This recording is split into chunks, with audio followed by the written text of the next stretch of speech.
네, 오늘 제목은 폭풍 속에서라는 제목으로 말씀을 좀 같이 생각해 보겠습니다. 폭풍 속에서라는 제목인데요. 먼저 오늘 말씀을 시작하면서 화면에서 저희가 그림 하나를 보고 같이 말씀을 좀 봤으면 좋겠습니다.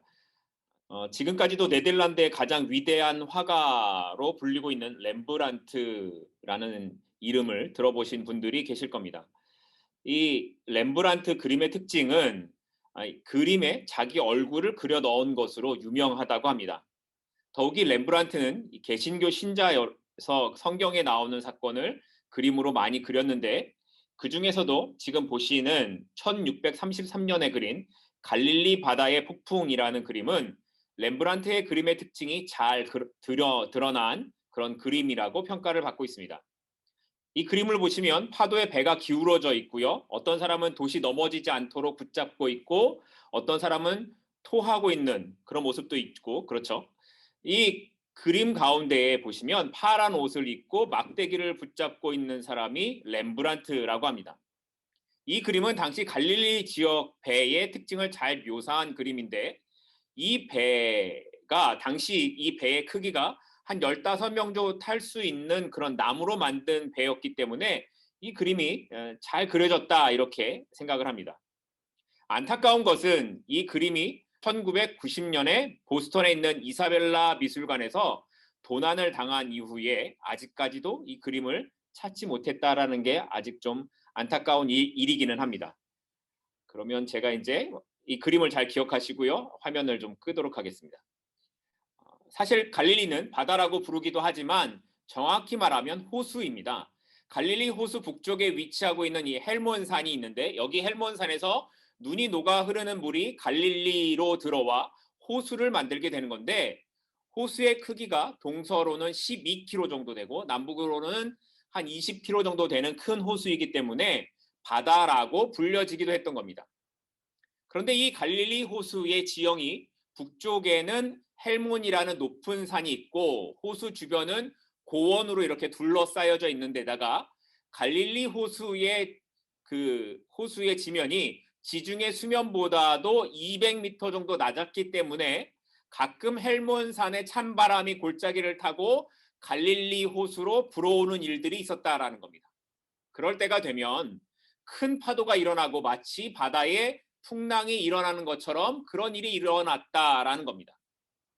오늘 본문은 바로 이 갈릴리 호수에서 풍랑을 만난 제자들과 예수님의 이야기를 보여주고 있습니다. 하루는 예수님께서 제자들에게 호수 반대편으로 건너가자 말씀을 하셔서 제자들과 예수님이 배를 타고 갈릴리 호수를 건너가게 되었습니다. 그런데 예수님과 제자들이 타고 가던 배가 갑자기 큰 풍랑을 만나게 되는 겁니다.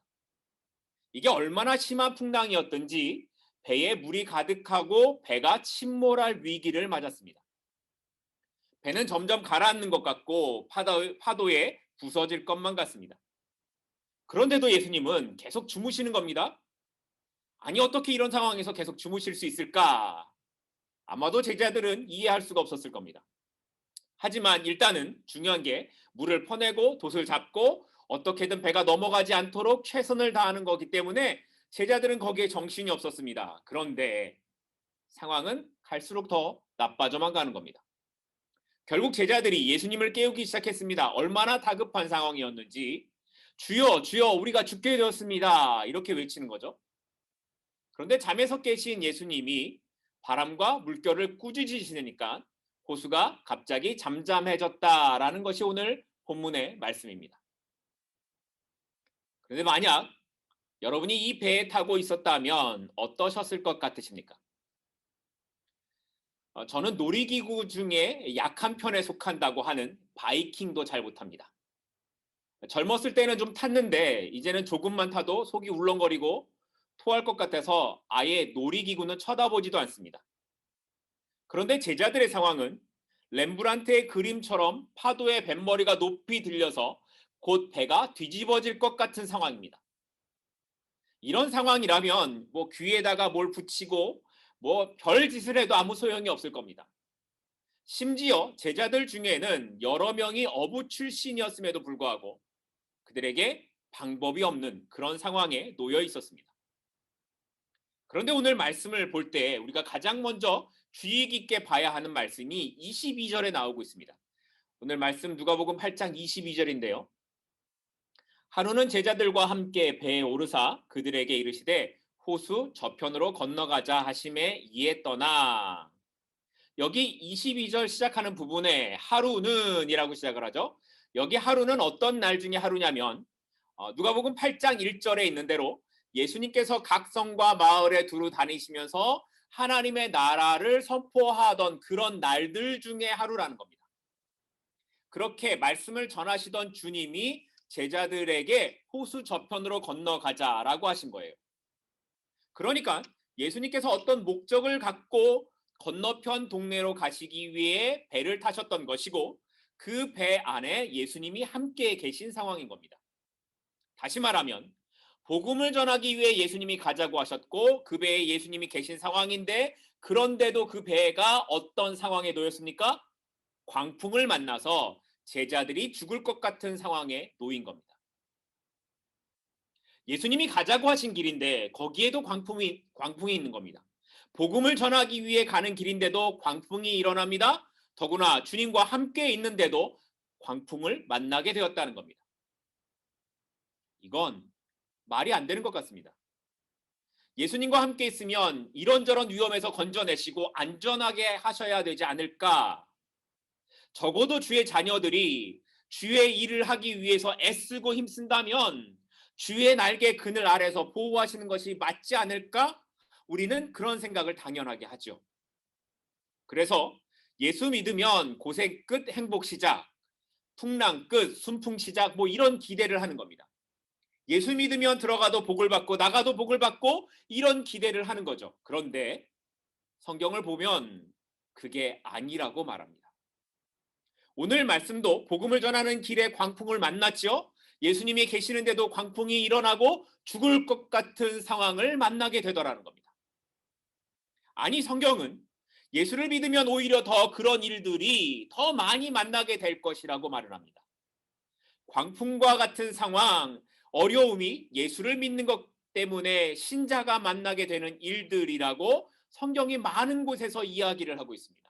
한 곳을 볼까요? 베드로전서 4장 13절인데 베드로전서 4장 13절인데요. 제가 읽겠습니다. 오직 너희가 그리스도의 고난에 참여하는 것으로 즐거워하라. 이는 그의 영광을 나타내실 때에 너희로 즐거워하고 기뻐하게 하려 함이라. 무슨 말씀이에요? 예수를 믿어 고난을 당하는 것이 당연하다라는 거예요. 그 고난을 당하는 것을 기뻐하라는 거죠.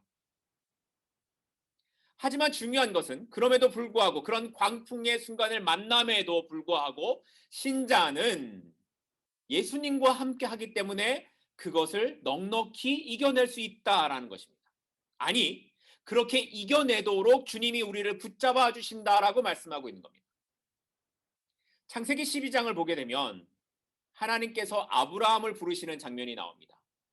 아브라함을 부르시고 하나님이 약속하신 것이 내가 지시하는 땅으로 네가 가면 내가 너로 큰 민족을 이루고 복의 근원이 되게 하시겠다라는 말씀이었습니다. 그리고 아브라함이 그 말씀에 순종해서 고향을 떠나서 하나님의 약속의 땅까지 가지요. 그런데 말씀대로 그곳에 갔더니 그 땅에 큰 흉년이 들어서 아브라함이 어려움을 겪게 되었습니다.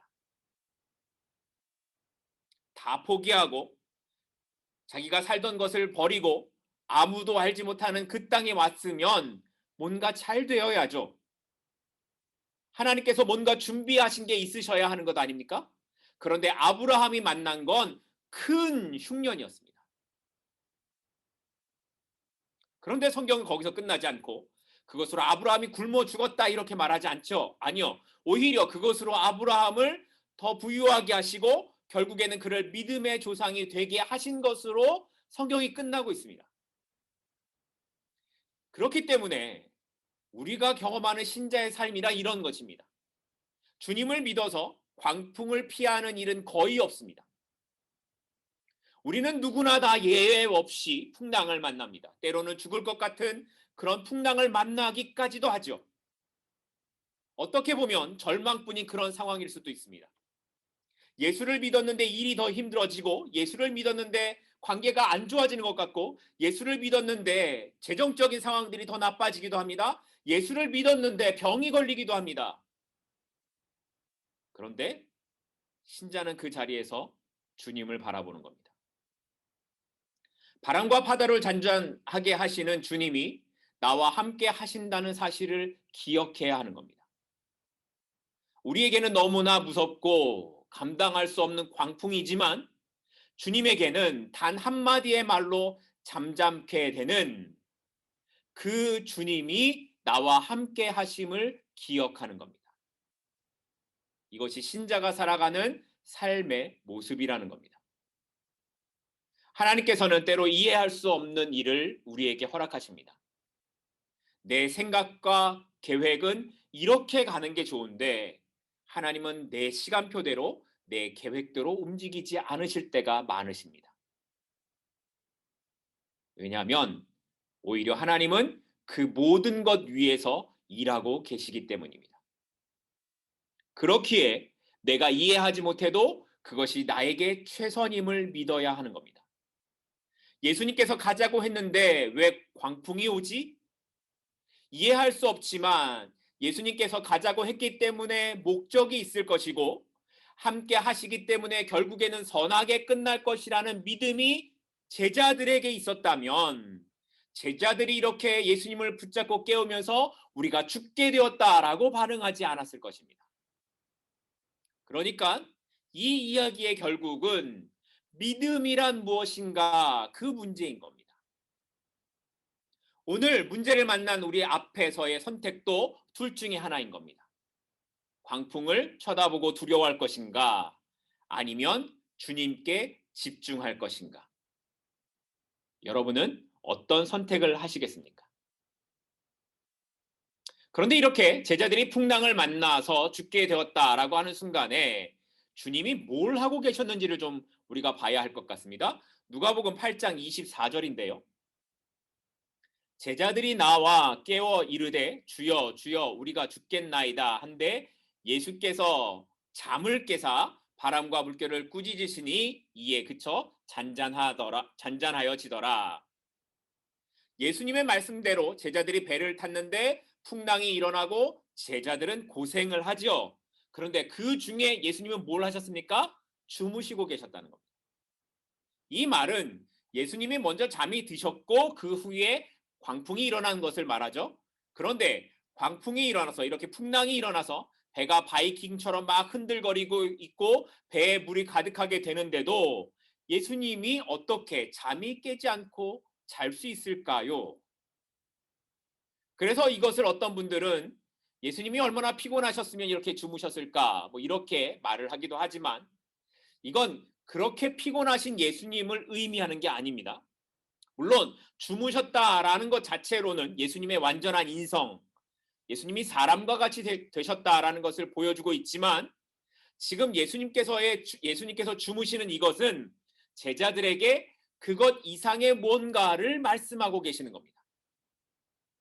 풍랑이 일어나고 배에 물이 들이치고 물이 차게 되면 당연히 깰 수밖에 없는 상황일 겁니다. 하지만 예수님께서 주무셨다라는 것은 그 풍랑이 그렇게 제자들이 죽게 되었다라고 외치는 그 풍랑이 예수님의 평안을 깰 수 없다라는 것을 의미하고 있는 겁니다. 그리고 제자들에게 믿음은 풍랑에도 이렇게 평안함이 깨지지 않는 거야를 예수님이 직접 보여주고 계시는 겁니다. 시편 4편 8절 말씀에 보면 다윗이 지은 시인데요. 이렇게 기록합니다. 내가 평안히 눕고 자기도 하리니 나를 안전히 거하게 하시는 이는 오직 여호와시니이다. 내가 평안히 눕고 잘 건데 이렇게 되는 것은 오직 여호와 때문입니다. 시편 3편과 4편은 다윗이 자기 아들 압살롬에게서 쫓겨날 때에 지은 시입니다. 그런데 그렇게 아들에게 쫓겨나는 다윗의 고백이 뭐냐면 내가 평안히 눕고 잔다라는 거죠. 자기 아들에게서 쫓겨서 도망가는데 잠이 올 수 있을까? 지금 잡히면 죽는 거예요. 아들에게 죽는 거예요. 그런데도 평안히 잔다는 겁니다. 어떻게 다윗이 이럴 수 있다고요? 여호와께서 나를 안전하게 하시는 그 믿음이 그에게 있기 때문이었습니다. 오늘 본문에서도 등장하는 이 제자들 중에 그 중에 하나가 베드로였을 텐데 이 제자들이 뭐라고 외쳤습니까? 죽게 되었다라고 떠들죠. 그런데 그 베드로가 나중에 죽음을 앞둔 상황에서 어떻게 달라져 가는지를 한번 보겠습니다. 사도행전 12장 6절부터 7절인데요. 사도행전 12장 6절부터 7절 말씀인데요. 헤롯이 잡아내려고 하는 그 전날 밤에 베드로가 두 군사 틈에서 두 쇠사슬에 매어 누워 자는데 파수꾼들이 문 밖에서 옥을 지키더니 호련히 주의 사자가 곁에 서매 옥중의 광채가 조요하며 또 베드로의 옆구리를 쳐 깨워 가로되 급히 일어나라 하니 쇠사슬이 그 손에서 벗어지더라. 사도행전 12장 지금 읽은 6절 그 앞에 있는 2절 말씀을 보면 이미 예수님의 제자였던 야고보가 잡혀서 순교를 당한 뒤에 일어난 일입니다. 예수님의 제자들이 하나 둘씩 잡혀서 순교를 하고 있고 베드로도 이제 잡혀서 옥에 있습니다. 오늘 그 옥에 갇혀있는 베드로의 모습을 보면 두 군사 틈에 쇠사슬에 매어 자고 있는 상황입니다. 이제 베드로도 곧 죽을 상황에 놓여 있습니다. 그런데 베드로가 얼마나 깊은 잠을 자고 있는지 천사가 베드로의 옆구리를 차서 깨워야 될 정도로의 그런 평안한 상태로 베드로가 잠을 자고 있습니다. 오늘 본문에 나타난 누가복음에서 보면 배가 부서지고 물에 빠져 죽을까봐 두려워하던 모습의 베드로가 이제는 쇠사슬에 매어서 정말 죽게 된 상황인데도 평안하게 잠을 자고 있는 베드로로 달라져 있다라는 겁니다. 이 차이가 보이십니까? 이 차이가 믿음의 차이인 겁니다. 신자도 두려워할 수 있습니다. 두려움에 죽을 것 같다고 당황하고 마음이 무너질 수도 있습니다. 그러나 중요한 건 주님 안에서 넘어져야 하는 겁니다. 그러면 우리가 또 일어날 수 있기 때문입니다. 아니, 주께서 우리를 그렇게 일으키시기 때문입니다. 베드로가 그랬던 것처럼 풍랑에서 죽게 되었다라고 외쳤던 베드로가 이제는 정말 죽게 된 상황, 그 감옥 안에서도 평안한 가운데 잠을 자는 것처럼 그 믿음의 수준이, 믿음의 차이가 그렇게 달라졌던 것처럼 우리도 그렇게 달라지게 된다라는 겁니다. 그럼에도 예수님께서 주무신다라는 것은 지금 죽음의 위기를 만나는 제자들의 입장에서는 자기들을 그대로 내버려 두시는 것 같은 주님의 모습처럼 보입니다. 제자들은 최선을 다해서 배가 넘어가지 않도록 노력을 하는데 마치 예수님은 이것에 전혀 관심이 없으신 것 같으십니다. 주님의 말씀에 따라서 배를 타고 출발했으면 그래서 이런 문제를 만나게 되면 주님이 해결을 해 주셔야 되죠. 그런데 주님은 주무시기만 하는 겁니다. 주님 안에 있음에도 불구하고 문제가 해결되지 않는 상황이고 주님은 주무시느라 내 형편을 알지 못하는 상황 같아 보이는 겁니다. 문제가 생겨서 열심히 기도했습니다. 그런데 아무것도 달라지는 게 없습니다. 말씀대로 살고 정직하게 살려고 노력을 했습니다. 그런데도 내 삶은 여전히 문제 속에 있는 거죠. 아무리 기도해도 주님은 나의 문제를 외면하는 것 같고 주님은 그냥 주무시는 것만 같은 아무런 응답이 없으신 겁니다. 그래서 이제는 그만해야 하나 하는 생각마저 들기까지 합니다. 그런데 그때 주님이 우리에게 이렇게 말씀하십니다. 누가복음 8장 25절 앞부분인데요. 제자들에게 이르시되 너희 믿음이 어디 있느냐 하시니 너희 믿음이 어디 있느냐. 주님은 일어나셔서 제자들에게 야 니네들 힘들었지 얼마나 고생이 많았어 이렇게 위로하지 않으시고요. 오히려 너희 믿음이 어디 있냐고 책망하고 계십니다. 제자들은 이미 예수님이 어떤 분이신지를 경험을 했고 그 말씀을 통해 예수 그리스도가 하나님의 아들이시다라는 것도 알고 있었습니다. 그럼에도 풍랑 앞에서 그들은 믿음 없는 모습으로 두려움에 죽게 되었다라고 외치는 연약한 모습을 보여주고 있는 겁니다. 그런데 이 오늘의 장면과 반대되는 다른 한 장면이 사도행전 27장에 한 사람을 통해 그려지고 있습니다. 사도행전 27장 20절인데요. 여러 날 동안 해와 별이 보이지 아니하고 큰 풍랑이 그대로 있음에 구원의 여망이 다 없어졌더라. 또 23절 25절인데요. 나의 속한 바 곧 나의 섬기는 하나님의 사자가 어젯밤 내 곁에 서서 말하되 바울아 두려워 말라. 내가 가이사 앞에 서야 하겠고 또 하나님께서 너와 함께 행선한 자를 다 내게 주셨다 하였으니 그러므로 여러분이여 안심하라. 나는 내게 말씀하신 그대로 되리라고 하나님을 믿노라. 재판을 받기 위해 죽으러 로마에 가는 사도 바울 일행들이 있습니다. 그런데 지중해 바다를 건너가던 중에 유라굴로라는 광풍을 만나게 되죠. 오늘 지금 읽은 사도행전 27장 20절에서 말씀을 보면 여러 날 동안 해와 별이 보이지 않는 암흑의 큰 풍랑이 있어서 살 소망이 끊어진 그런 상태에 사도 바울의 일행이 놓여 있는 겁니다. 그 배 안에서 모두가 죽음의 공포로 두려워하고 있는데 그런데 바울만 전혀 두려워하지 않는 겁니다. 왜요? 그는 하나님의 음성대로 하나님의 일하심을 믿고 있었기 때문입니다. 그래서 사도 바울이 일어나 외칩니다. 안심하십시오. 내가 믿는 하나님이 어제 나에게 말씀하셨는데 너와 함께 있는 자들은 다 무사할 것이라고 말씀하셨습니다.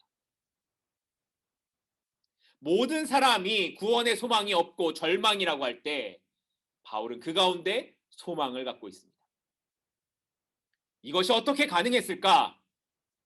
그것은 자기가 누구인지를 알기 때문이었습니다. 그의 확실한 믿음은 내가 하나님께 속한 사람이다. 나는 하나님의 사람이다. 이것이었습니다. 이것이 바울의 삶의 기준이 되니까 그가 폭풍 가운데 있든지 죄인의 몸으로 있든지 감옥에 갇히든지 그게 그에게는 문제가 되지 않는 겁니다. 내가 폭풍 가운데 있어도 나는 여전히 하나님께 속한 사람이고 내가 감옥에 있어도 나는 하나님께 속한 사람이고 나는 그분의 영향 아래 있는 사람이라는 것을 믿고 있는 거죠. 그래서 사도 바울이 마지막으로 이 사람들에게 하는 말이 뭐예요? 나는 내게 말씀하신 그대로 되리라고 하나님을 믿는다. 이것이 신자가 살아가는 삶의 모습인 겁니다. 하나님이 기준이 되면 그때부터 삶의 방향이 달라지는 겁니다. 나는 하나님께 속한 사람이기에 세상의 그 어떤 것도 어떤 환경도 나를 흔들 수 없다고 믿는 겁니다. 온 우주를 만드신 그 하나님께서 말씀하셨으면 무조건 그렇게 되리라고 하나님을 믿는 겁니다. 신자는 이 믿음으로 살아가는 겁니다. 오늘 여러분에게 이 믿음이 있으십니까? 오늘 여러분은 하나님에게 속한 사람이라고 믿는 믿음이 있으십니까? 나는 나에게 말씀하신 그대로 되리라고 하나님을 믿으십니까? 바라기는 우리 모두가 그러한 믿음 가운데 살아갈 수 있기를 주님의 이름으로 소망합니다. 마지막으로 생각해 볼 것은 이렇게 풍랑을 잠잠케 하신 예수님에 대한 제자들의 반응입니다. 오늘 본문 누가복음 8장 25절 뒷부분인데요. 그들이 두려워하고 놀랍게 여겨 서로 말하되 그가 누구이기에 바람과 물을 명하매 순종하는가 하더라.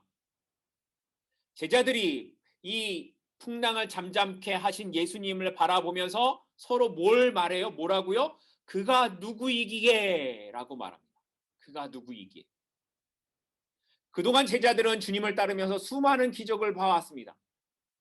중풍병에 걸린 사람이 고침을 받고 손 마른 사람이 고침을 받고 귀신 들린 사람에게서 귀신이 나아가고 심지어 나인성에서는 과부의 아들이 죽었다가 살아나는 그런 것도 목격을 해드렸습니다.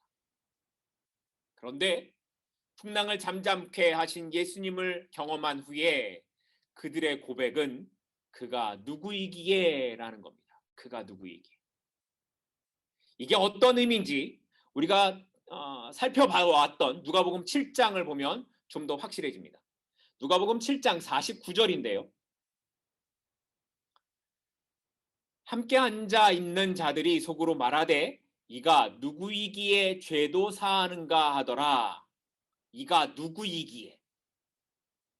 이 말은 바리새인 시몬의 집에 예수님께서 식사하러 가셨을 때에 그 동네에 죄 많은 여자가 와서 예수님의 발에 향유를 붓고 그 발을 씻겼던 사건이 일어난 후에 그 자리에 참석했던, 아마도 대부분이 다 바리새인이었을 건데, 그들이 하는 말이 이가 누구이기에 라는 것이었습니다. 자, 그러니까 보면 누가는 지금 제자들이 예수님을 보는 시각이 누구와 같다라는 것을 말하고 있는 겁니까? 제자들도 바리새인과 별반 다르지 않더라라는 것을 보여주고 있는 겁니다. 그렇게 자기 것을 버리고 오직 예수님을 따라 나섰던 제자들이지만 그들도 바리새인들처럼 예수님을 알지 못했다라는 것을 말하는 거죠. 수많은 기적을 경험했지만 예수님을 몰랐고 자기의 모든 것을 버렸지만 예수님을 여전히 믿지 못했던 겁니다. 그렇게 수많은 기적을 받고 말씀을 들었음에도 그 기적이 자기가 만난 경험, 자기가 만난 주님이 되지 못했다라는 겁니다. 그래서 제자들은 풍랑을 만났을 때 믿음으로 주님 앞에 서는 것이 아니라 허무한 인간의 방법으로 위기와 싸우고 있고 믿음 없이 무너진 마음으로 예수님을 깨우고 있었던 겁니다. 제자들은 그동안 기적을 일으키시는 주님을 모습을 보면서 주님을 다 아는 줄 알았을 겁니다. 그런데 풍랑을 잠잠케 하시는 예수님을 본 후에야 그들은 비로소 머리로만 알던 예수님에게서 믿음으로 알게 되는 그 주님, 예수님에 대한 시각이 그렇게 달라지기 시작했다라는 겁니다. 그래서 누가는 제자들이 했던 말, 그가 누구이기에 라는 질문을 오늘 말씀을 통해 독자들에게 던지고 그 답을 그 후에 나타난 사건들을 쭉 보여주면서 예수님은 이런 분이야 라고 설명하고 있습니다. 오늘 본문 이후의 사건이 뭐냐면 거라사 땅에 귀신 들린 자를 고치고 12년 동안 혈류병에 걸렸던 여인을 고치고 회당장 야이로의 딸을 살리는 이야기가 이 이후에 계속 나옵니다. 그러니까 예수님은 오늘 본문에서처럼 자연의 위험에서 구원하시는 능력이 있고 악한 영에서 구원하시는 능력이 있고 질병에서 심지어 죽음에서도 구원하시는 분이다를 말씀하고 있는 겁니다. 이렇게 누가는 그가 누구이기에에 대한 답으로 이 네 가지의 사건을 연속적으로 기록함으로써 예수님께서는 인간이 처할 수 있는 모든 한계 상황에서 우리를 구원하시는 하나님이시다라는 것을 보여주고 있는 겁니다. 그리고 같은 질문, 예수님은 누구신가를 우리에게도 질문하고 있습니다. 여러분에게, 나에게 예수님은 어떤 분이십니까? 혹시 그냥 교회를 다니기 때문에 그냥 아는 예수님이지는 않으십니까? 지식적으로 예수님은 하나님의 아들이시고 나를 구원하시기 위해 십자가에 죽으시고 부활하셨다는 것을 그냥 아는 것은 아닙니까? 아니면 오랫동안 교회 생활을 했으니까 봉사도 하고 수고도 했으니까 주님은 내 편이실 거야 라는 생각이 믿음이라고 생각되고 있는 것은 아닙니까? 그런데 누가는 오늘 말씀을 통해 우리에게 그 주님이 정말 나의 주인 되심을 믿냐고 묻고 있는 겁니다. 어떤 상황에서도 나를 건지시고 구원하실 하나님이심을 여러분은 믿으십니까? 아니 어떠한 경우에는 풍랑에서도 그냥 삶이 끝날지라도 이 땅과 비교할 수 없는 영원한 천국 하나님 나라 가운데 나를 이끌어 가심을 여러분은 믿으십니까? 그가 누구이기에 여러분의 대답은 어떤 것입니까? 말씀 한 곳을 보고 우리가 좀 말씀을 맺으려고 합니다. 로마서 8장 35절과 37절 말씀입니다. 로마서 8장 35절과 37절 말씀입니다. 누가 우리를 그리스도의 사랑에서 끊으리요?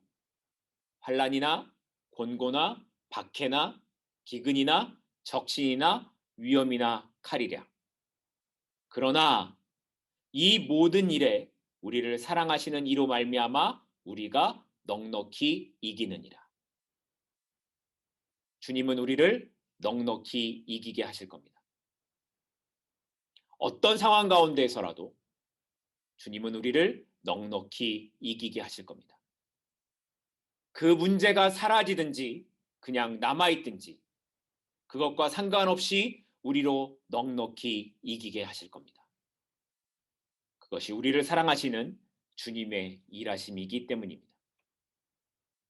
저는 그 주님을 믿습니다. 그 주님이 나의 주인 되심을 믿습니다.